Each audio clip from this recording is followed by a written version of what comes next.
Hello, everyone. How's it going? Howdy. It's Andrew and William here today.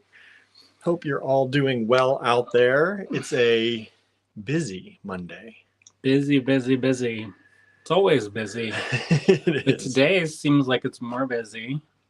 We had some people in the store today, which was nice. Some people we haven't seen for a while came in, so that was nice. And not a lot of people, though. So I got some things done. I had some work for my other job to do. I worked with some of the insurance people we're trying to get quotes from, and just did some odds and ends today. Yeah. Andrew's. I did an interview for an article for a newspaper, a local newspaper, for a project that we're involved in.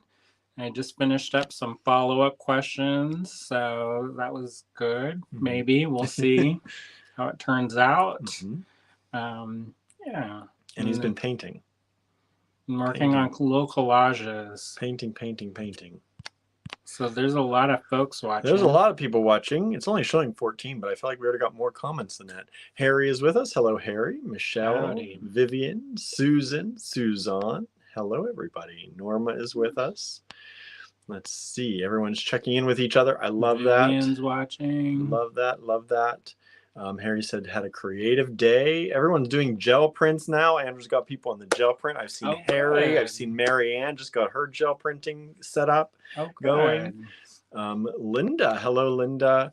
From Denver, North Carolina. Missed you too this past weekend. What happened this weekend? That was the group we're no longer in. Oh, the Great Beat Extravaganza. The Great Beat Extravaganza was this weekend. So I know we're getting a lot of emails and things about, we didn't see you. Where are you? We're no longer associated with them. We're going our own way now. But we do miss everybody. And we want people to know that we're here live almost every weekday. So if you want to see us, tune in, hang out with us. Yeah. Vivian got off work early. You're able to stay longer. That's awesome. I know you usually have to go in between. Marion made 9 gel prints so far already today. It's addictive, isn't it? Let's see here. Who else? Harry's posted some things to my William Tries things. Thank you, Harry. I should post the ones that I'm working on. I know, right? Oops, we jumped. There we go. Harry says, like to see your printing, Mary Ann. That's nice. I think she posted some. She did. I commented on them earlier today. Michelle says, not doing anything for a few days and we'll start working on the tapestry. Nice. That's exciting. Good to take time. You need to take time, right? Let's see. Unless you're us. We went through the memories today, and at this time, 4 years ago, we were moving the store. Exactly 4 years ago, late at night tonight, we did a live about moving the store. So we had built out. It's so wild because when I look at pictures of the store videos, it seems like so empty, and like getting to that point was such a huge milestone. It was rough. I mean, it was hard work, and it was definitely a lot of work, but I think it's one of those things where like it's like a good day's work, you know? So it was exhausting, but I also felt like we accomplished a lot. So I don't really consider it rough. I feel rough is like when you're like demoralized and you don't get anything done, and then it's like, well, I'm not a home improvement type, so it's rough for me. That kind of work. He says that, but then his mom's like, oh, I need help building a ramp. And then he's like, all right, let's build this ramp. And then I'm like, yeah, but that's like a project that takes like 1 hour. Done. It's not like, let's build a ramp. Okay, and then we're going to paint the walls, and then we're going to build the desk, and then we're going to move this, and then we're going to refurbish this. He just gets overwhelmed. Because I think some people, like, for me, I carry like a big plan in my mind, and the plan kind of moves around. I don't know about y'all. Do you do this? Or are you like a task-oriented? Do one task, get it done. Me, I think of like a web. And when you kind of do something on one part of the web, it kind of ripples outward, and And then you have to continues. You got to continue doing all this stuff. anything. That's just the way my brain works. But and then 5 years ago, we were in Nevada. Were we? Yeah. We were in Reno. Reno. We'd won this 2018. small business champion. We were small business champions with SCORE. SCORE small business That's wild champion. to think. Time is flying. That felt like a lifetime ago now. It kind of was. If you consider all this stuff that we've done ever since then. Bought 2 buildings, moved a store location. Mm-hmm. It's crazy. Crazy. Let's see. Oh, and it just jumped again. Barnaby's helping too. Barnaby. Oh, hello. You're going to talk smack. He's very sweet. Talk smack. Let's see. Teresa received her India kit. Nice. Those should be out in the mail to everybody. Oh, good. So they should be heading out there. Lennis is nuking leftovers to nosh while she watches. Lennis was helping us 4 years ago. I know. You can hear her in the background of the video. Oh. So we're a little bit behind with our global passport adventure. Adventure time. So I have it already, but because we were waiting for the India kits to go out, it kind of threw things off. So maybe Wednesday. I was going to say maybe Wednesday. Maybe Wednesday we'll release the new one. And they will ship faster. We finally got labels in, y'all. So we can make the labels quick and get them out. Those labels, setting them up every single time and printing them. I mean the stickers. It's the stickers that we do in the passports. Getting those lined up is so painful that we put it off doing it. And then we couldn't get the labels for a while. So I have labels. They're from a different company. They actually made it very easy to do. So I'm hoping their website's like 16 years old and not secure, but you can lay out a label real quick and nice. So I'm hoping they don't like fall apart in the meantime, at least for this year. Wow. And we'll get the global passports done. Maybe we'll do like all of them in advance. Get them all ready to go. We'll just start picking countries at random. Yeah, so we've been working on that. I've also put together the new kit for mix for next month. So the design challenge mix. Yeah. And so maybe we'll release that. Do you want to release that to Wednesday? Everything on Wednesday? Well, it's just why not? Or Thursday. The thing is I don't want to have like give Barb like aneurysm from combining ship packages. Shipments.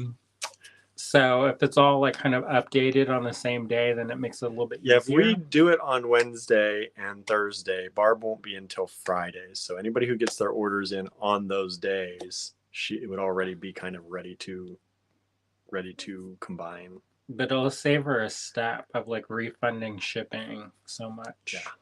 So I don't know. We'll see. Do y'all want to know what it is, or do you want surprise? Just let's surprise them. Let's surprise them so they have to tune in to see. Maybe we'll go off script and I'll tell it. Of course he will. You all know by the end of the video. Maybe. I keep secrets good too. Let's see here. What else? Everybody's talking to each other. Hello, Cindy. Thanks for joining in. And it just jumped again.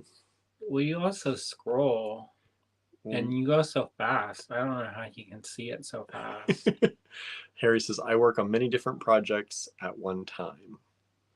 That's the way I do it. I have different stations set up, and usually like I pollinate. That's my like natural way.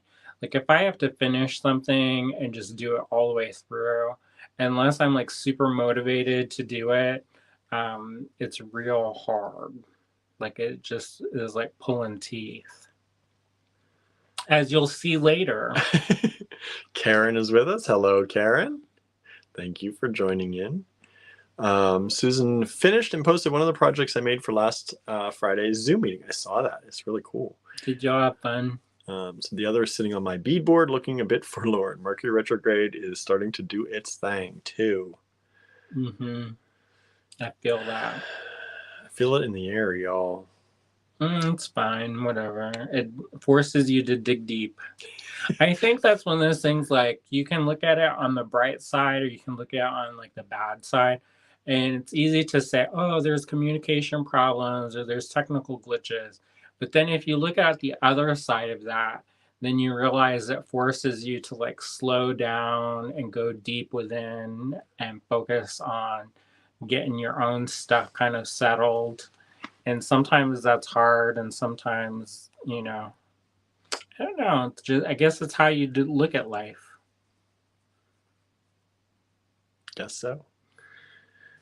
Suzanne says, depends on the projects. One thing at a time of some things, like one jewelry project and a book and some painting. That's 3 things. I was going to say, that's some things at a time. That's 3 things. Let's see here. Oop. Susan says, my unfinished project needs some inspiration. Put it in the group. Put it in the group. Let people help you get inspired. I'm sure a lot of people will suggest things. Unless you don't want that. Because sometimes I don't want that. Like sometimes if I'm working on something and I get stuck, I don't need no more chefs in the kitchen. No more cooks. I like input. Even if I don't use it, it usually can spark something. Sometimes I like it. Like sometimes I'm like, I need to know this little bit of random information from experience-based things from people I trust. Because sometimes I ask for like suggestions and people are like, well, why don't you just Google it? And I was like, well, I could Google it. I'm not dumb. It's like, I already did that. But sometimes you like to know from somebody that you know, right? Like if have you used this product? I know that sometimes that reviews online sometimes can be, not always the most accurate. Right. And sometimes people will flood the internet with things like, oh, this changed my life. And then it's like, did it really change your life? Or is it just like, whatever? Or did you get it for free as a free sample? Because that changes my life if I get something for free. Marianne says, pics of the first 4, your gel prints, and then a couple hours later made 5 more, and it's definitely addictive. Yes, and then you'll end up with a stack of papers, and then you're like, what the heck am I going to do with all this paper? But in a nice way.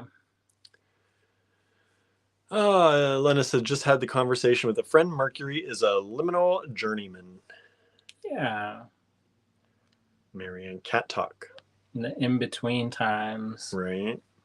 Cindy has several unfinished projects. Don't we all? Yeah, did you see that meme where they're like, if you have the unfinished projects, you can't die. And then like, I guess I'll live forever. Never dying. Hello, Barbara. Thanks for tuning in. Susan is with us today. Teresa, every morning works on orders, and in the afternoon, my youngest daughter helps me bag those orders. That's nice. Good to have help. That's good if you can do that. Yeah. I need to get into a more predictable work pattern, and I've been trying to do it.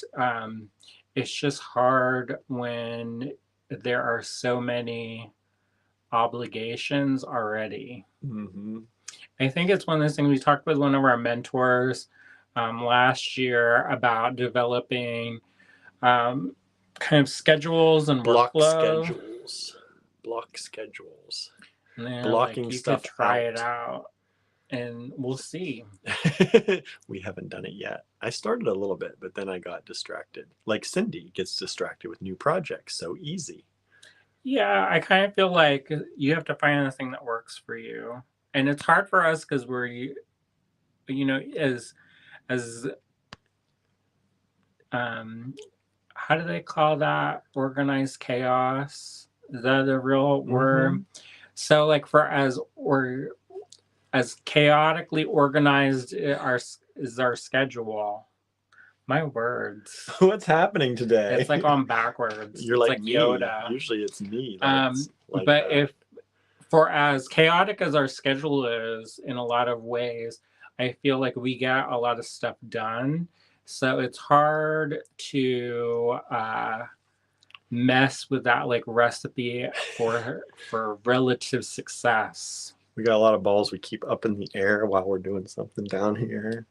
Mm-hmm. It's not always easy. Hello, Diane. I Thanks think for joining eventually us. that's not really sustainable. Your arm But gets tired after a while. but I think once we get to kind of a point where we have a little bit more flexibility, it'll be a little bit easier. And I think even though we do, and I was joking around about how maybe we'll take this year off from doing construction projects. And I was like, well, actually, this is going to be the year that's like the most construction projects. And we got a block schedule next year to be no construction projects. I don't know. We'll see. Maybe we'll buy a building, No. another building. No more buildings. Yeah, we No have more to find the buildings. forever home for Allegory Gallery. Not next year. We can wait a year. You don't know. You don't know what will happen. Stop ruining my mojo. As long as you don't need my Get out the way. As long as you don't need my signature, you're okay. Whatever. Get out the way, ruiner of manifestation. Susan says, my husband was cleaning out the freezer, trying to get some ice out from the bottom. He tried melting it in the shower. The steam set off the fire alarm. At least the fire department didn't show up. That's wild that steam would set that off like that. I wonder why. Wonder if that's normal. Does that always happen? Let's see here. Susan says, one cop did, though. He was cool about it, called the fire department and told them it was a false alarm. That's good. Somebody called the fire department once on us because I guess there was steam rising off of the garage and it looked like smoke. And then they knocked on the door and they're like, is your garage on fire? And it's like, no. There are times I've noticed that I've only seen it happen once that I've seen it. But sometimes after the perfect temperature and perfect storm, when you drive through town, all the houses have steam coming off the roofs. I've only ever seen it happen once, though. It's like if it's really cold and then it gets really hot, like the sun is just like scorching. And then rains. And then it's just like, it like billows. It's not like just a little trickle. No, it looks like things are like smoking. Yeah. And it's wild. And then, of course, I was like, I think that whenever there's an official that comes to the door, I'm in some sort of disarray. Well, that's us normally at home. I know, but like even more so than usual. And like, I don't know, I was like in the shower or doing something and then answer the door. It's like, hello? We don't answer the door at this house. No, we do not. Don't come and answer the door. I know. I told one of my neighbors, it's like, if you need help, text us. Use the text message, because if you knock on the door, I'm going to go like this, and I'm going to close it back up. You're going to see my eye for about a second. And it's then a leftover of my childhood. My mom, because we were Gen X, and our parents worked while we were coming home from school. My mom's like, if anyone comes to the door, hide and don't answer the door. The latchkey kids. So now when people still come to the door, you know, my anxiety, I don't like to answer the door. So it's like, I will hide. I'll peek out the window, try and see who it is. Is it somebody I really know? If I don't know them. Gilbert's definitely. We all hit the floor. We all hit the floor. Not Gilbert. He's like in the window. Who's there? Who's there? What's that person doing? But the neighborhood watch. I'm like, hit the floor. Turn off all the lights. Yeah, because nothing says you're not home. Like all the lights suddenly going out. Perfect. Right. Barbara says, I've been doing a lot of therapy about my work habits. It's finally starting to pay off. Oh, good. That's good. You need to share your therapist with us. I know, right? Harry opened his kiln by 7 this morning, photographed 3 pieces, a house, another cat angel, and a lady with a heron head. Listed those and sold the house and cat already. Oh, good. It's always nice when you get that immediate response, right? Hello, Julie. Thanks for tuning in. Teresa says, my oldest daughter has a monthly meeting with the SCORE group and learns a great deal of positive things to do. Score is awesome. They're free. They'll help you get your business started. Free or low cost. Mm-hmm. Because sometimes it's like $5 for room rental, depending on where you are or whatever. We like Score. Our Score chapter meets, but they don't always have things that we can do. And so and I noticed a lot of the programming has gone virtual this year. Yeah. So a lot of around here, I would say that we know a lot more about social media and stuff than some of the people in Score. So for us as a pretty well established business, sometimes we're not able to get as much out of it. But then we end up leading teaching the class, which is fine. Yeah, but we're willing to help. But I mean, really, if we had time, we should think about donating time to help them. Not this year. He says, not Sorry. this year. We got construction to do. We have so much to do. He's like, well, let's move this one meeting to this week. I was like, can't do it. It's already double stuffed. I'm already getting frantic on how to split myself in 4. Marianne reads several books at a time most of the time. I can't do that. Let's see. Cindy happens to us because fan not working in the bathroom. Oh no. Oh, the steam. The steam. Marianne has journals to make. So you're making journals with your pages. That's good. Julie says it's safe to open the door. And this is so true. Us latchkey kids were traumatized, right? I don't know. Like Julie says not safe. Not safe to open the door. I feel like for me, it made me really independent. So about certain things, like I don't really have a problem. Like when I was a kid, this is super dangerous. Like I would like take my bike and go down 20 miles away to the comic book store, crossing busy highways, and I'd get my little. Now, would you let your kid do that if you had a kid? Maybe not 20 miles, but we were allowed to ride our bikes on the main road, which for us was like the back road, and we were allowed to ride it to the first visible telephone pole, and that was it. My mom was like, she had no way of knowing, but we did it. we never went past that. I just never told.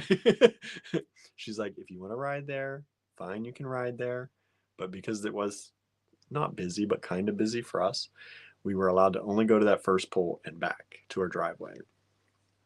Yeah, I don't want to. I don't know. My parents are watching, and it's been a while. So. Well, and then as we got older, we were allowed to go wherever. But when we were young, not past that first telephone pole. How young is young though? Like, I don't remember what the cutoff was. It was probably 12, 13 before we went past that pole. What's that thing they said? Don't confess. Marianne plans to live to be 117. Quite an interesting number. So she has a few things to finish then. Susan says, I hid sometimes because we get people trying to sell something, namely their religion. We get that still. That happens. They leave a note on the door. Oh, let's see here. Suzanne says it's election time here. We have one next month. We get one next month. Yeah, we have it's kind of not awesome, but I'm not going to get into it. Marion says the beauty of living in an apartment, no door salesman, religion peddlers. We still got that. When we lived in New York, oh my goodness, we still got door to door. Somebody would buzz them in, and then that was it. Uh-huh. Oh, wow. Hello, Anne. Good to see you. There's a Barnaby tail. Hi, Barn. You want to say hi? Say hi, Barn. Mwah. That's my buddy. He's been my buddy since I got home today. Norma got in the habit of not answering the door when I lived in a duplex. All kinds of rabble rang my doorbell when they were looking for my landlord on the other side. Oh, yeah. Oh, yeah. Let's see.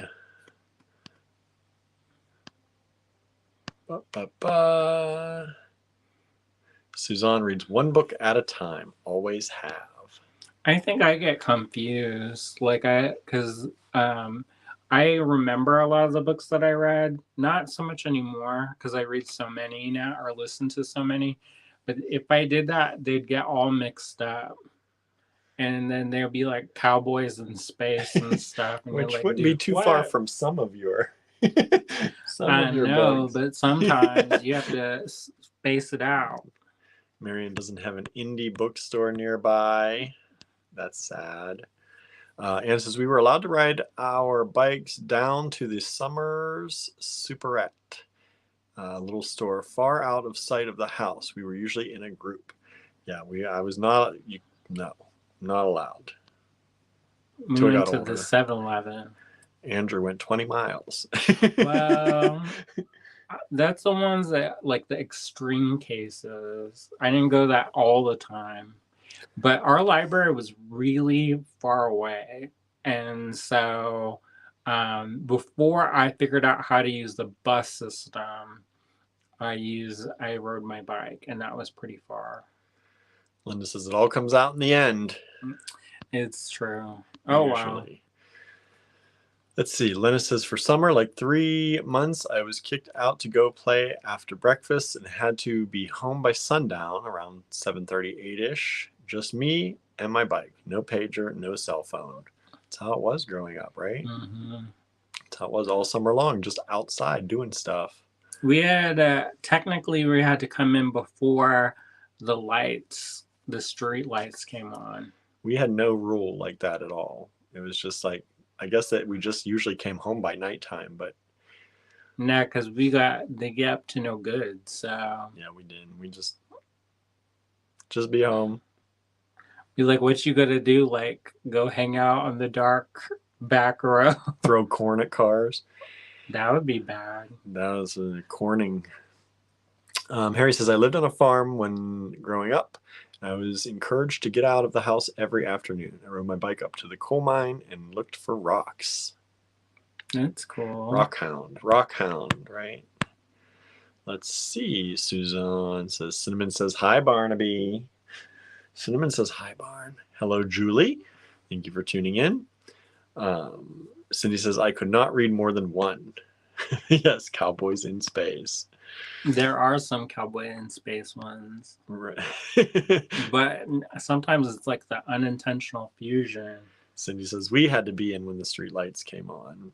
I don't know if we had street lights. I don't think our streets had lights. No, they don't. No, they still don't. It was just telephone poles. Suzanne has healthy indie bookstores, around 9 or 10 of them there. That's nice. Awesome. I know. Good choices. Good choices. Ours sells more tchotchkes than Consignment stuff, jewelry, all that. Which is fine, but I'm like, You want when a I'm on a healthy mission, indie bookstore. I'm on a mission. There's one in Johnstown, but they're never open when I go by, so I'll have to try again. Marianne only knows one of them in Edmonton, which is downtown. Susan had to be home by dinner. That was pretty much our thing. We didn't have to be, I guess, but we always worked. We were hungry by that time. Michelle says it was fun back then, running around as kids back before it was dark. Cindy said streetlights came on before dark most of the time. Oh. Julie grew up on the stoops in Brooklyn, New York. We were out all day and night. Yeah, I can't imagine growing up in a big city like that. That'd be wild. We had a first floor apartment in Brooklyn, and the ladies, they used to go out. I shouldn't say the ladies, but usually it was the ladies in the building. But sometimes there was a couple dudes that come. They'd sit out there and they'd talk about everybody's problem. And I out on the stoop, because we were on the first floor, but we were also right next to the stoop. Like our window, you could look in if you really tried. And so I heard everything about everybody in their whole world while and they got up early. And the sun was up, the stoop was full. I would go out there, I was like, you need to leave him. You can't be doing that. And then You need to sometimes treat yourself right. you'd have drunk people out yelling up to the whatever window they were trying Oh, to when they yell were up to. fighting. That Yep. was really not that awesome. No, that was not that awesome. Flashbacks from my childhood, not good. Marion says I could go anywhere in town up until dark. Here, I wouldn't mind too much. I think that if you are, you'd probably get pulled. The police would probably stop you, and if it was too late, Maybe. because they sometimes stop me, and I'm like, I'm elderly. What are you doing? I'm like, I'm middle-aged person. Yeah, usually once it gets to be dark, we don't see, like, there are often a lot of kids out on skateboards or those little mechanized wheels that they run around on. Yeah, There's I was a like, few of how you those. don't bust your teeth? I know, just it's like a uniwheel. There's I one know, and they wheel like lean forward, and all of a sudden they're like zipping and down they're the road. zipping like 15 miles an hour down the I sidewalk. was like, dang, I kind of want one, but I also can't mess with the money makers. Right. If I fall down, I have to like do a tuck and roll. Yeah. And But can't ruin eyes, hands, or head. So turn into a what's that? Armadillo. Roly poly style down the hill. But yeah, we don't see many kids out after dark that are riding around still. So it's probably a thing here. The lights come on and they go home. I go when it's really late at night. And the reason why is because if I go out in the daytime, I will stop and talk and stop and talk. And I don't mind that. However, I don't actually get to do any exercising. There's no walking. So I will walk like 5 feet and then I talk and then 5 more feet. And it's not very, by the end of it, you'd be out there like 3 hours. And you've gone down the block. Yeah. So I go when it's super late and then it's very quiet and there's no cars. That's the other thing is like I don't like to have to like hustle in front of like you know how when you get to the intersection and then people like wave you by. I was like, the car is faster. Go. Go. You don't need to see me shamble across the road. The other thing is when those people wave you by, they're not looking at the other traffic. I do. You have to, but if they're waving you, you think, okay, let me go. I almost got hit one time that way because they're like, oh, come on. I'm like, oh, they're waving me on. It must be clear. No. It was not clear. That's how you die. That's how I almost die. Be a widow. Vivian says, when I was a kid, we had a bookmobile, and now I work in a library. That's cool. Bookmobile is cool. We didn't have those. We definitely didn't have those. Cindy says, I want to live in New York. I don't. We did. It was good. It was nice at the time. I don't think I want to live there now. I want to go there this week. There's that mad jewelry, the Museum of Art and Design. All these awesome people are going to be in one place, and I'm jealous. I was thinking about sneaking over, but we're just so busy that I don't think I'm going to be able to. And we have to plan if we're heading to North Carolina this weekend. I wanted to do both. Maybe. Linda says the stoop. Yep, it's a big thing, right? It's a big thing. And love the bookmobile and the library. The closest we had to a bookmobile is the Scholastic book fairs in the school. That was the closest thing we ever had. I think maybe New Florence, the town next to us, had a bookmobile sometimes. They had a little library. We were just reading about or listening to the pack horse one and then how that got replaced by the bookmobiles in that Book Woman's Daughter book. Lena says cops do that. They used to stop Poopy walking to work. They just got to know why you are walking around and not driving. And be like, because I'm getting heavy duty. And then they're like, oh. Julie says your mouth is exercising when you're talking to people. Wow. Says that's not the exercise I need. Yeah. Marion says library at least weekly all year round. Also, my dad asked me to get books for him too. That was hard. I got, nowadays I use the Libby because I get 2 credits a month on Audible. And He blows through those in like 2 nights. well, I try to spend those on the really long books, and then the little short books. Then I just go to Libby or Overdrive, and then that keeps me pretty busy. Anne says, my dad and mom did get hit that way. No to the wave. I know. Now I don't listen. And the thing is they also do this when you're driving at at an intersection, and they'll wave you on. And like, if you stop for a few moments to actually look both ways, then they think you're not going to go, and they start going even though they waved you on. And it makes me crazy. I'm like, there are rules to this. Left yields to right. It's easy. I think it's one of those things where people think they're being polite, but that's that thing where it gets more dangerous. Yeah, everyone should know the rules of the road and then just follow them. Because it's nice when people are trying to do that, but if you actually take the time, like I've taken the time to like, oh, gotta look both ways, and then that car starts going. I'm like, you just waved me. It gets wild, everybody. Harry says, our town is full of bike and walking trails, so there are so many people walking safely from dawn to midnight. That's nice. We have a bunch of biking trails, but they're not necessarily connected. They took the old rail lines and started converting those. They call them the ghost trails. Ghost Town Trail. And so, they, they're not always totally connected to one another. Yeah, which is kind of scary too, because people are getting like problems out on those, but now they enforce it a little bit more. Julie's a teacher there in Brooklyn. Nice. Says it's not easy. I bet. They tried to. Andrew almost did that. Well, it was in Harlem back when it wasn't like super nice. I was living in Brooklyn, so it was like, it's like 2-hour commute. This is not gonna work. But I was gonna do Teach America. I was gonna be like Michelle Pfeiffer in Dangerous Minds and help the youth, and I was gonna like inspire people like Hilary Swank in that one movie about writing, and like the troubled teen writes in their journal, and then they win a writing competition, and then that saves them from poverty or whatever. And then I went to one of the schools, and they were, one of the kids pulled a razor blade out of his mouth. I was like, how did you do that? That's like a carny trick. And then they gave us this pamphlet about the self-defense classes we were recommended to take.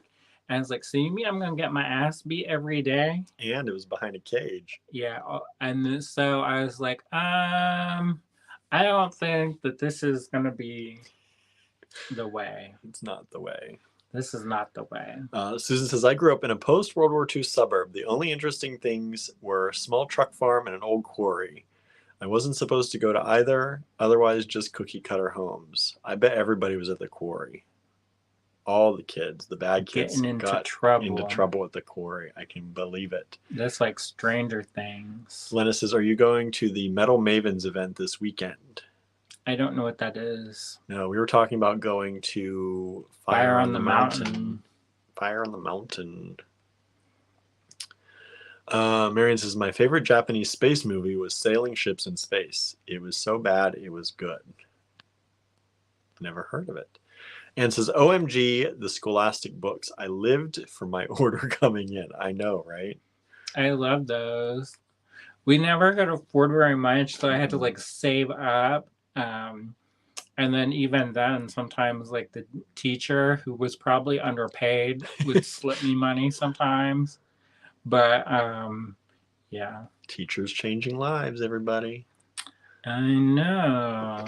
Vivian says, I love those Scholastic book fairs. What a great memory. They are. They are. That's like, I think, a part of most people's childhood memories. Marianne also loves Scholastic books. Susan says, the Scholastic book fairs were cool. My school stopped doing them because a few parents complained about some of the content. Some things don't change. Oh, my word. Perfect. I know, right? Lena says, if you liked Firefly, you might like Space Train by David Bridger. Nice. Michelle loved the Scholastic books too. Get a bunch each time. Let's see here. Oh, hello. Cindy says, yeah, Harlem nice now, huh? Yeah, super swanky. Right? A lot of nice places up there now. Oh my gosh, there are places like that I would never go to in college because it was like I had a friend who lived in Bed-Stuy, and she's always like, "Yeah, my apartment got broken into again." I was like, "Isn't that like the eighth time that you're?" Oh, she used to have a car and then it like disappeared. Now you say you live in Bed-Stuy, there's like these like multi-million dollar apartments. Yeah. Let's see. Suzanne says, I had a client that offered to teach me to pull a razor blade out of my mouth. I declined graciously. You should learn that. I know. Ooh, I learned that trick. You might need to learn how to smuggle razor blades. Whoops. I think that's one of those things like I like the idea of teaching, but I also know that that's not my path. Harry says, I taught as a sub for 3 years and mostly got to do special ed and behavior disorder folks. That was not fun. That's what they wanted. I was like, I don't have a degree in this. I was like, I have a degree in painting. We're throwing anyone in this cage to help. And then some of the kids were, okay, so with that program, you could be until you turn 21 is when the cutoff was. And some of those kids were a year or two younger than I was. And I was like, this a grown adult basically. Bless the people who do it. That's and then all I can the say. other thing is that sometimes with that program, if the teacher couldn't control their classroom, they would send the bad kids to special needs because apparently it was like a behavioral, like they would say it was a developmental issue. And so it was just kids being bad. And then they were like being bad together. And I was like, I can't. These 20-year-olds is going to beat me up every day who are bigger than I am. And I'm going to have to bust out Taekwondo and learn how to kick high again. And so bring out those old skills. This too gone. There's too much calcium in my bones now. Them high kicks. If I tried to do that now, I would be in so much pain. It would be, I don't know. How high you think you're gonna kick now? I could probably knee pretty high, but then my knee would hurt. And then so yeah, it has to be worth it, right? It has to be worth doing. I always thought maybe I would be a teacher someday, but more like a professor in a college environment where kids come if they want to or don't. This teaching kids that have to be somewhere. Marianne uses Libby also as much as possible. Anne says, I can't imagine being a teacher or a student these days. So fraught in so many ways. Yeah, I know. I know. I don't know if I want to be like a gunslinger. I know. Between shooters and drills and not being paid enough and having to buy your own supplies and deal with kids and parents who blame you. I know. Like if I had a raising teacher, their child imagine wrong. if a teacher sassed me, that would be like, or not teacher, a parent sassed me. I was like, I can barely handle it when somebody sasses me on a live, let alone if somebody sassed me in real life. In a parent-teacher conference, blaming you for not raising their kid right. I'm like, listen. Listen, Linda. That's what he'd be like. Correct. That kid is so funny. You know that kid, the one who's like, Linda. Listen, Linda, listen. Honey. Julie says, and then you get arrested and lose your job for defending yourself. Mm-hmm. Be like, good riddance. Maybe not getting arrested, but losing your job. Yeah, I don't need that. I'll be like, okay then. I'll stick to officer, crafts. You go teach the class. I'll stick to crafts. Susan says, I often wondered about doing a social media site on favorite bookstores around the world. Do it. You know who's really good about that is Alice Hoffman. She spotlights a lot of wonderful local independent bookstores. That's good. And so she uses her page to boost the signal. Suzanne says, one of our governor wannabes is advocating teachers open carry. There's a couple people who There's a are. number of them, and somebody I saw shared something about you want them to open carry guns, but you can't give them money to buy their own school supplies. Or you don't trust them to pick the reading material. But you're going to have them carry guns and pay for their ammunition. Yeah, I know, right? Good luck. Right? Oh, let's see here. And this is so terrible. We expect so much from teachers and support so little. It's true. It's true. Teachers, like I have my favorite teachers that I had who really impacted my life. And I think back then they were making okay money, I think.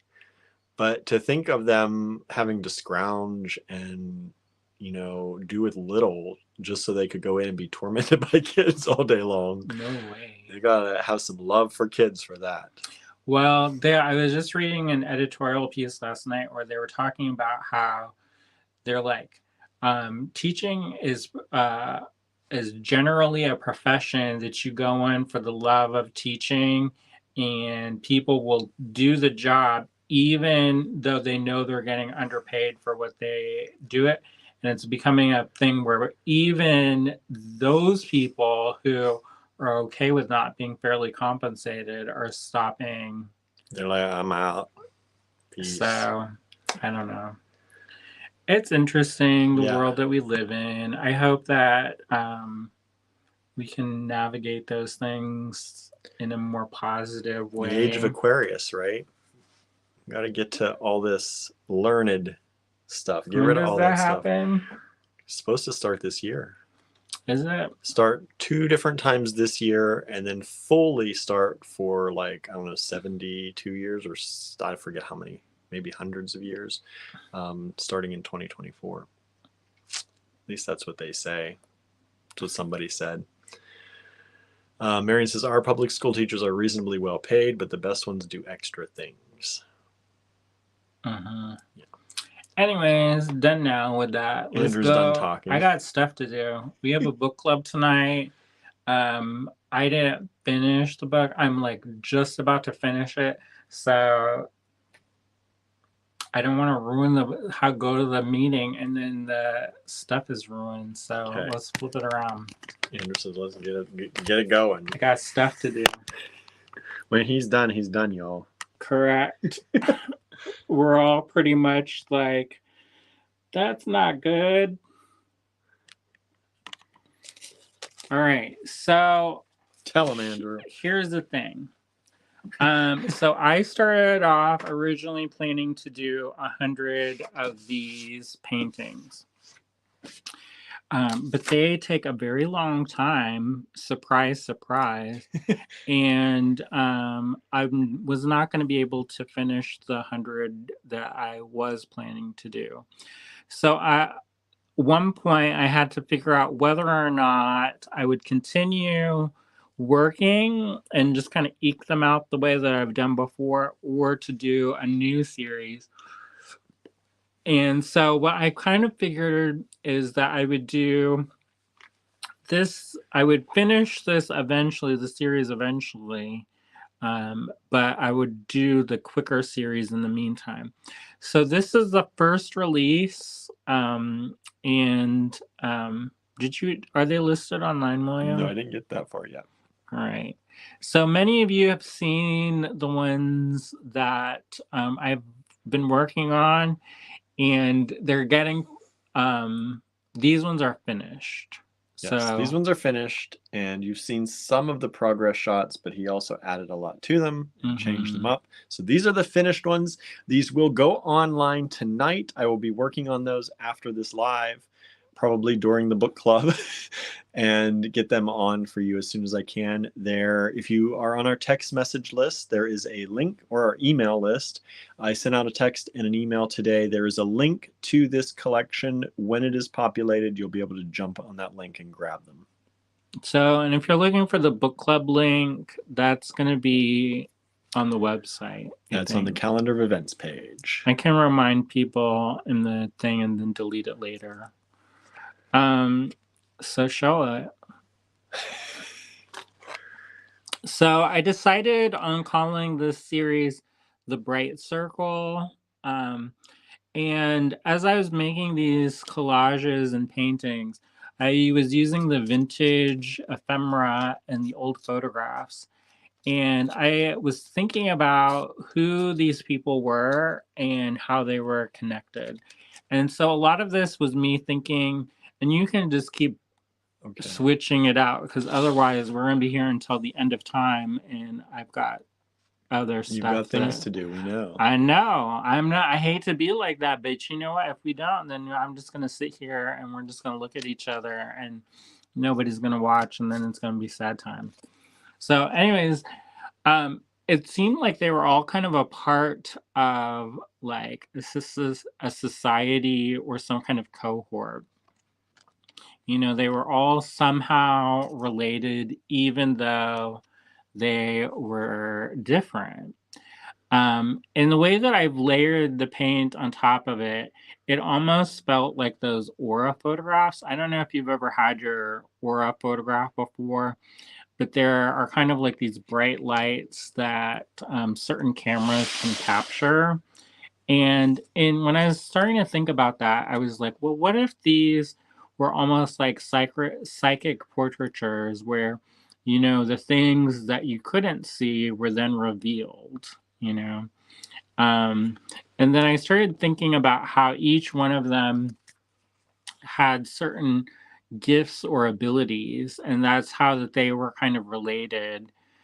For me, I work in a very narrative way. I work in a way that oftentimes, I guess, I build stories in my head. Sometimes, you know, those are stories are made manifest through the artwork or the things I write. And sometimes they just sit in my head until another story kind of fills in the gap. But so I was thinking that they were all kind of like supernatural in some way. And that these were all they're kind of, I don't know, they're like class photos or yearbook photos, or, you know, how they would have like, you know, this esteemed member, and then they would have like these um, uh, portraits on the walls. So I guess that's what that collection is. This bright circle collection. This is the one that we painted together live last week sometime. You can see it's changed a lot. I've added a ton of different layers to these pieces. And I've used the gel press for some of it. And then I've used traditional painting media for some of it, collage for sure.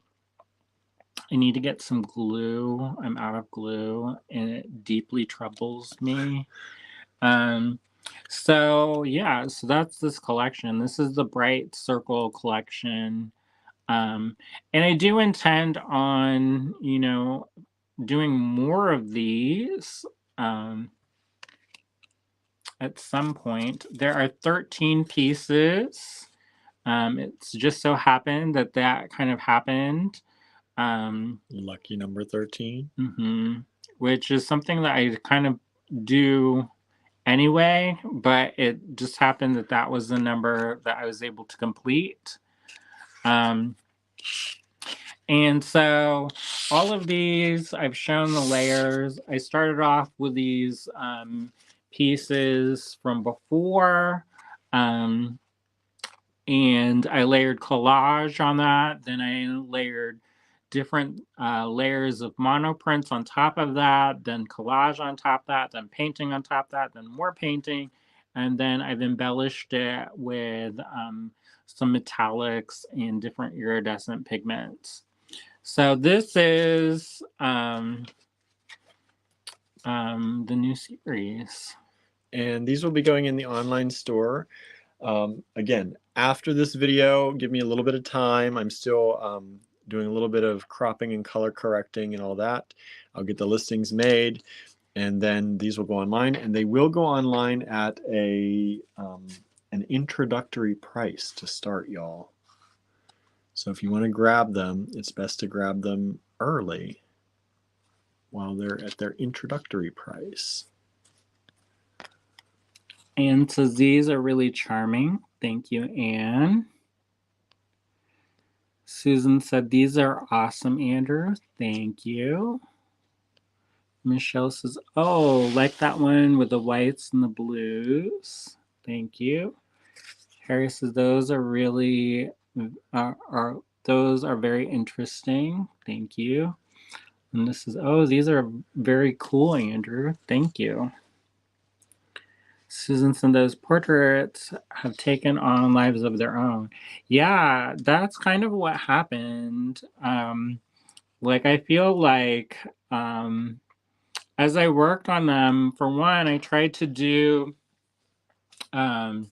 images that were that showed more like all different kinds of people in different age ranges. So as I do more of these, you'll see more of that. But I kind of, as I started thinking about it, it's almost like an international society, and they all, like, I don't know, maybe solve crimes or do something, protect the world somehow. Julie says they are beautiful. You are very talented. Thank you. Marion says Andrew is glueless. Oh no, correct. Julie says I love them. Thank you. I think that's one of my favorites. Lena says I can't decide. That's good. And then what's that face? Oh, it won't let me show it. Michelle said these are really good. Thanks. And then Suzanne says so nice. Thanks. So what are your favorites, everybody? I think my favorite, what do I think my favorite is now? I really like this one. I don't know why. I just really do. Barnaby. He says, I'll tell you my favorites. So that's one of my favorites. And I like this one a lot. I like her purple hair. And it's weird because all of these images are based off of old images, but they don't look anything like Linda the says, way I they do like the baby. The baby with the afro, the big red hair. The red hair. I was playing with different. I like this one too, though. I do like that one. Different proportions. So some of the hair is like extra big, and then sometimes it is too small. But whoops. Susan says, I love the 7th one. Blue dress, long hair. This one. It kind of looks like Emma Watson, you know, from The Little Woman. Michelle likes the white and blue. This one. I think that's one of my favorites too. It's very different, I feel like, than the others. Yeah, it's different because I didn't want to mess it up. I got to a point where I was very happy with it. Marion says, my favorite is the one he worked on the updates. This one. This one, right? Oh, that's the one that I did the last painting. Julie. But all of these you saw probably some of it. Julie liked the baby. Amy says, I'm intrigued by the painting process you use, the relationships I begin to see, and your cognitive processing along the way. Bravo, Andrew. Thanks. I think that's one of those things where I think, you know, I don't know if I've always been in touch with that side of myself. And I think that comes from when I first started painting, I worked in a very narrative way, in a very representational way, because that's kind of the artwork that I had in my life. You know, I didn't really have abstract art. And I remember at one point my dad said, even if I found a Picasso, I'd pitch it in the fire. And I was like, well, you pitch $5 million in the fire? But it was like he really liked, there's an artist named Thomas Hart Benton. And so I came from that place. And when I went to New York City,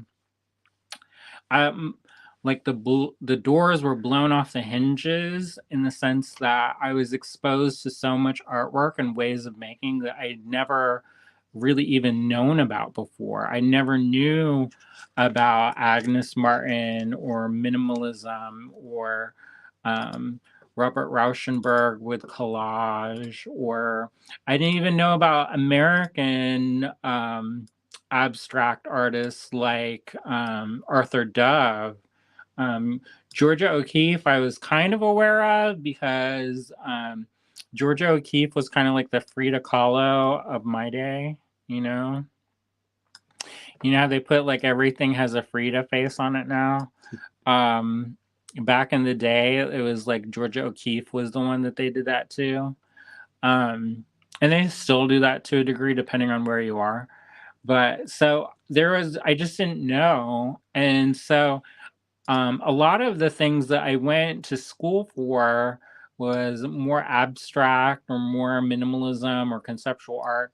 And I don't know, like I enjoyed it and I thought it was good to know that um, that history and that provenance and that kind of way of making. And I do incorporate a lot of the things that I learned from artists and teachers who worked in very different ways than I do. Just because I don't, just because somebody has work that looks different from mine doesn't mean that I can't learn from them.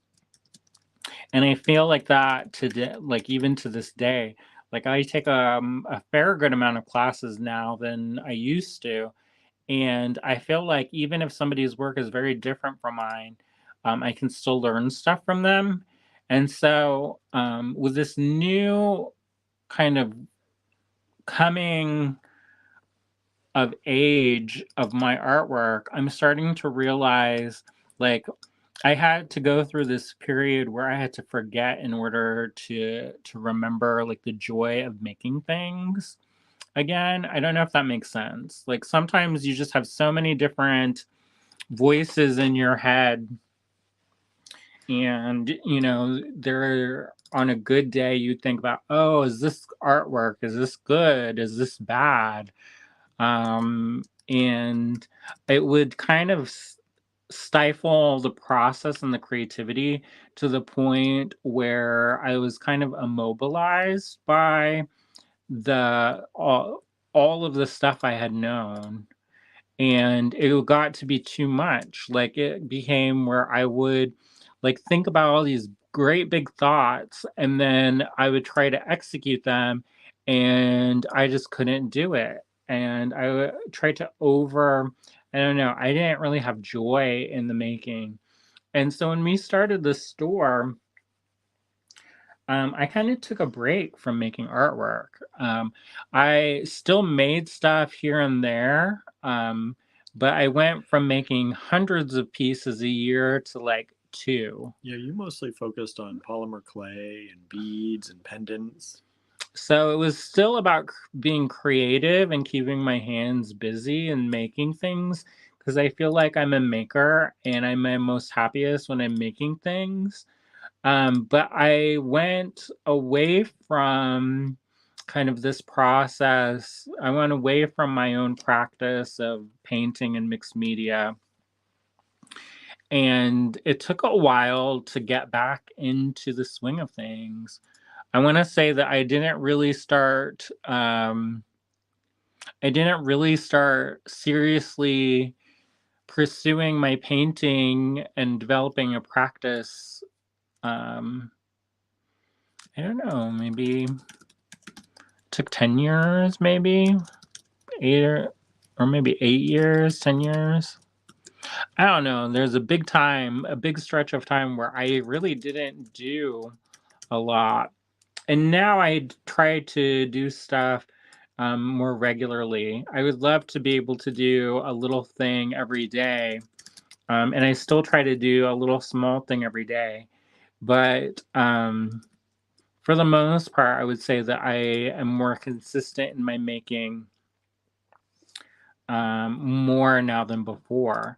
And I think part of that was to remember the joy of making things again. And when I say joy, it's kind of I mean, everybody thinks of joy as like happy, good time, but I also think that it's kind of like creative problem solving. It's like it's kind of sometimes it's frustrating, sometimes it's hard, sometimes it's a struggle, but it's kind of like I was talking about earlier, where if you do good work and you get a result in the end, it's not like a bad feeling necessarily. You know what I mean? I just think that like if you it's not like it can be a struggle, but sometimes the struggle is like good. It's kind of like what is that? Albert Camus was talking about the myth of Sisyphus and how if you can find joy in the task of pushing up the boulder, then you know you can turn like the punishment into like something good. I'm really butchering that, so don't worry about that, I guess. But I kind of feel like that's the same thing. So I as I started developing this series, it became something that um you know was fun to make. You know, and it took a while to figure out what I was going to actually do. Because there's so many things that I could do, and I had all these ideas. And I took you along the journey like I thought I knew what I was doing, but a lot of times I didn't know what I was doing. Um, and so, yeah, there you go. So this series is going to debut sometime tonight. We're going to start off pricing these at 45 each. That's introductory. The introduction price. They're originally retail 55. And even that's kind of low. That's very low. But we wanted to make these as accessible as possible. The amount of time and energy that I've spent making these has far eclipsed what I originally planned. I thought it was going to be like a day kind of project. I always say this. Actually, I knew it would take longer than normal just because I've done this 100 series in the past and fairly recently, and I would stay up and felt like a truck run over me. So I knew it would take longer than I thought. And apparently it's going to take a lot longer than anybody realized. But these first 13 are kind of the first wave. I don't know when I'll be able to do more. And if you're just tuning in and you don't really know what we're talking about or what we're doing, I wanted to take a class. I don't know if I'm going to be able to take a class because the class is next week. I don't know how these are going to sell. I don't know if we're going to make any money off of them or not. And the class is not. I mean, it's affordably priced for what it is, but it is a sizable chunk. Um, so I don't know, but originally it came as like a fundraising opportunity for me so that I could take the class and ideally, get some equipment for the studio. Obviously, since there's only 13 of these, even if I sold all of them, uh, I don't think it would be enough to do everything I want to do. So at some point, I kind of course corrected and I started on a new series, and I'm going to be working on that new series tonight and tomorrow. And I wanted to go to IUP tomorrow night for an opening, but I don't know if I'm going to be able to do it or not. So we'll see. Susan says, I could see building a storyline around these portraits. They all have their individual superpowers for doing good or not. Correct. Anne says, so far she likes the top row, third from the left. That one is one of the hardest ones. And bottom, last one on the right. That's one of my favorites, I think. And let's see here. The top middle is my favorite. Says Norma. I think that one. Top upper left, Suzanne. I also like that one. There's one of these Andrew almost didn't let go. I know. Let's see. They all look like They all look as if they have secrets they don't want to tell, says Susan.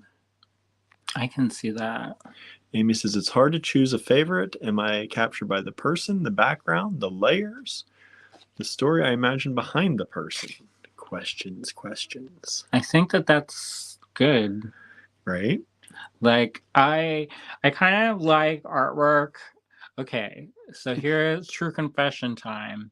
So I like primitive artwork. I like where it's like the most like bare, scarce lines and color on it.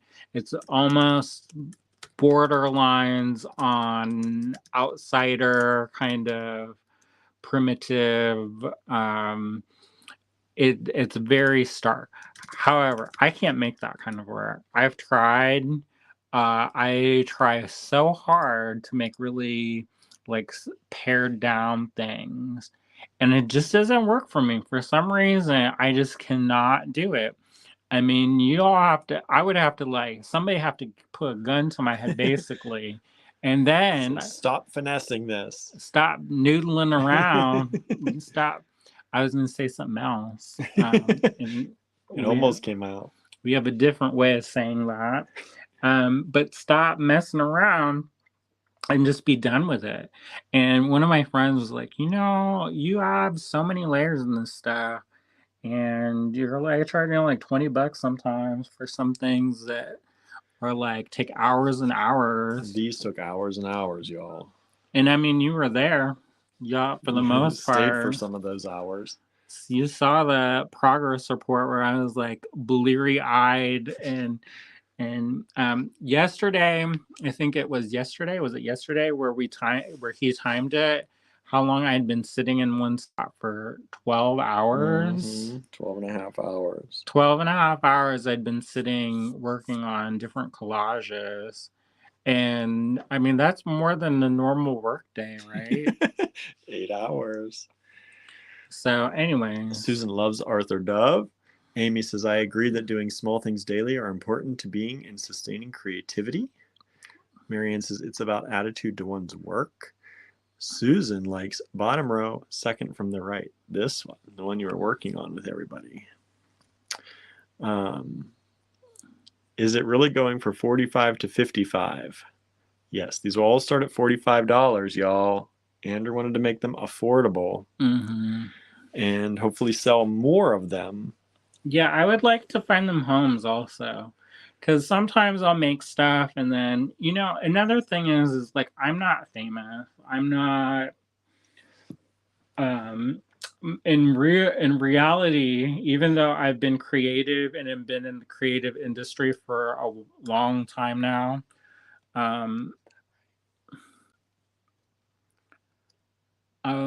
yeah. Even though I've been in the creative sector for over 20 years, really my career as an artist and as an art jeweler is pretty recent. I was talking to somebody the other night about this, and I've only been making art jewelry for really the past 2 years. When did the pandemic? 2020?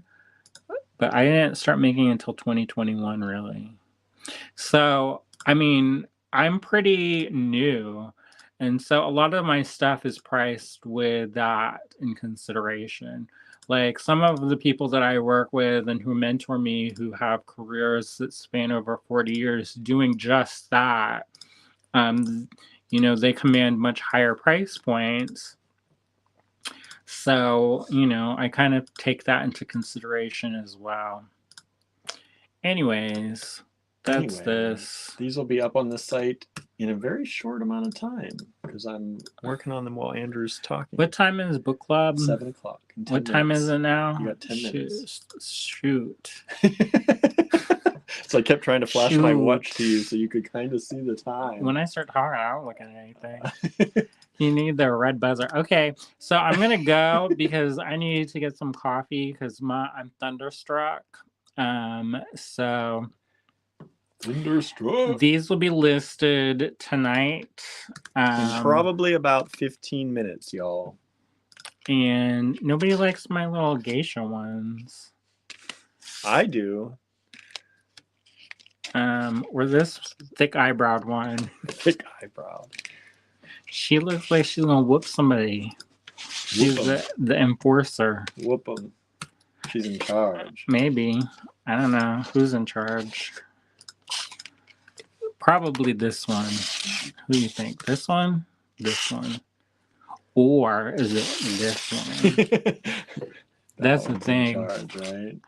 I was listening to the Dresden Files, and one of the head people, like in charge of it, is like the 7-year-old child. And then so that he can't stop talking, y'all. I know. So we're having a book club tonight. We're gonna talk about how beautiful we were.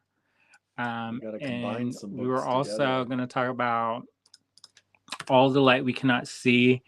If nobody wants to come and nobody shows up, I'm not going to be 100% mad about that because I'm a little bit hungry, and I also am in the middle of making stuff, so I kind of don't want to take a break. However, I can't push it till next week because on the off chance that we do sell enough of these, then I'm going to be in class. It's like I'm gone. And I don't want to double stuff my schedule because I'm already triple stuffed. I was like, how am I going to go to this art opening that I promised our friend Erica that I was going to go to, that they took a picture on my face, but also be covered in coal dust. This is going to be interesting. All right, so keeps talking. I'll be able to announce they're done. I know. They're ready to buy. He's almost done. He's working. We've got number 7 online. We're going to 8 now. All right, so just keep an eye out. We're gonna do the Zoom in about 8 minutes. I'm gonna run down and get some coffee, and then we'll see you back. If you didn't get a chance to read the books, you can still hang out if you want. I'll probably be hanging out. I haven't read them yet. I don't know how many people are actually going to show up. I didn't do a head count this time. It's our online thing. I kind of feel like we're on the path that we're going to do online this year until we can get the in-person kind of get regular, because it's been like herding cats trying to get people together for the in-person meetup. And I don't know about y'all, but like I could sit by myself at the store or be home or sit by myself at home. I guess I shouldn't complain. Pants. All right, I'm gonna wear soft pants next time anyways. I mean, like, just don't look at my areas. Not like it's like hanging out or anything, but at the same time, you know. No, don't be hanging out. Nah, that's how you go to jail. Or you make friends in the not good way. All right, bye, everybody. Bye, everybody.